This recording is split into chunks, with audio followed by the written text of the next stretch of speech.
Hello friends, आप सबका मैं यूट्यूब चैनल में स्वागत है।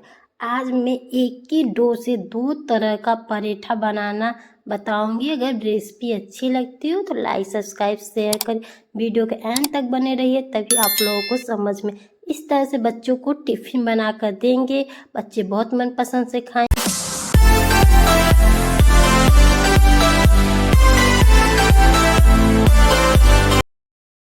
चलिए बनाना स्टार्ट करते हैं। यहाँ पर आलू हम ले लिए, उबाल लिए थे। 4 नमक, हल्दी, गरम मसाला, लाल मिर्च पाउडर, प्याज। अगर आप प्याज नहीं खाते हो तो स्किप कर सकते हैं।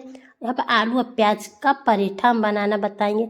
एक ही डो से दो तरह से बनाकर बच्चों को दे सकते हैं। अगर बच्चे इस तरह से ले जाने से मना करते हैं एक ही तरह का, तो अलग अलग देंगे तो बच्चे बहुत मनपसंद से टिफ़िन ले जाएंगे।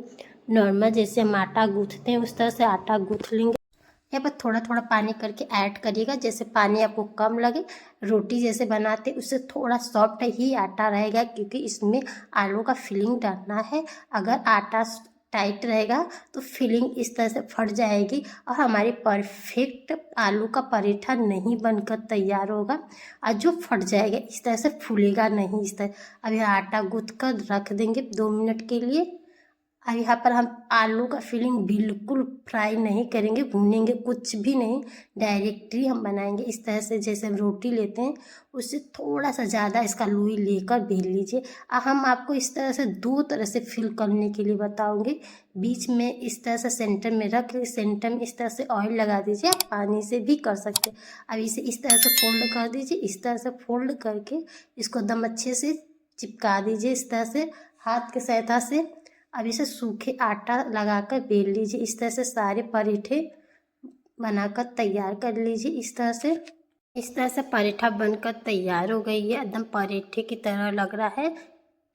अब यहाँ पर तावा एकदम अच्छे से गर्म हो गया था तो पराठा डाल देंगे इस तरह से। जब थोड़ा सा गोल्डन कलर चेंज हो जाएगा तब तक इसको इस तरह करेंगे, ज़्यादा नहीं कलर चेंज करना है। अब इस तरह से हमारा कलर थोड़ा सा चेंज हुआ है। अब यहाँ पर ऑयल लगा देंगे। ज़्यादा कलर चेंज करने से पराठा हमारा फूलता नहीं है। इस तरह से कुछ टिप्स फॉलो करेंगे तभी परफेक्ट बनकर तैयार होगी।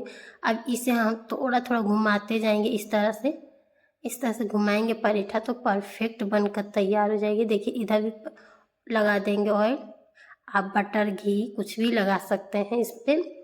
अब यहाँ पर एकदम अच्छे से हमने दोनों तरफ से लगा दिया। हल्का से इस तरह से पलटे या किसी चीज़ से हल्का हल्का प्रेस करेंगे तो एकदम परफेक्ट फूल कर तैयार होगा। इस तरह से सारे पराठों को बना लीजिए। इस तरह से कुछ डिफरेंस बच्चों को देंगे तभी मनपसंद से खाएंगे बच्चे। और इस तरह से एक ही चीज़ देखकर बच्चे मनपसंद से नहीं खाते हैं। अब इस तरह से चरकोन में पराठा देखेंगे तो बच्चे को लगेगा दूसरा चीज़ें बहुत मनपसंद से खा के। एक बार मेरे कहने इस तरह से बनाइए पराठा। अगर अच्छी लगती हो तो इस तरह से पूरा वॉच टाइम करिए। अच्छी लगती हो तो लाइक सब्सक्राइब करिए इस तरह से। और इस तरह से शेयर भी हमारी रेसिपी करिए अपने दोस्तों के साथ। यहाँ पर देखिए एकदम अच्छे से हमारा बनकर तैयार हो गया है पराठे सारे। अब इसे हम इस तरह से प्लेट में निकाल देंगे एक एक करके। अब इस तरह से प्लेट में निकाल दीजिए इसे और आप इस तरह से बच्चों को टिफ़िन में दे दीजिए। अब इस तरह से हम दूसरा पराठा आपको बनाना बताते हैं। इसे उससे भी बड़ा लोई लेकर कटोरी जैसा बनाकर फिल कर दीजिए और इस तरह से बेल दीजिए। ये तो सबको आता है इस तरह से बनाना। तो इस तरह से ये भी थोड़ा सा कलर चेंज हो गया तभी हम ऑयल लगा देंगे एकदम अच्छे से। देखिए एकदम अच्छे से लगा दे, दोनों तरफ लगा दिए हैं। इस तरह से पलटे से करेंगे तो हाथ जलेगा भी नहीं। परफेक्ट हमारा देखिए क्रिस्पी कुरकुरा पराठा बनकर तैयार हो गई है दोनों। इसे सॉस के साथ दीजिए या किसी चटनी के साथ दीजिए, टमाटो केचप के साथ दीजिए, जिसके साथ बच्चे बहुत मनपसंद से खाते हो। आप इसे बच्चे को वैसे भी दे सकते हैं, न कोई सॉस के बहुत परफेक्ट लगता है। अगर रेसिपी अच्छी लगती है तो लाइक सब्सक्राइब शेयर कर। मैं आप लोगों के लिए एक हेल्दी और टेस्टी सा रोज़ाना एक रेसिपी लेकर आती रहती हूँ। ज़रूर कमेंट बॉक्स में बताइएगा आप लोगों के लिए नेक्स्ट डे कौन सी रेसिपी लेकर आएँ। इस तरह से सपोर्ट करिए, आप लोगों का सपोर्ट का सबसे ज़्यादा ज़रूरत है। इस तरह से पराठा एक बार बनाइए, अपने फैमिली बच्चों को नाश्ते में भी इसे बना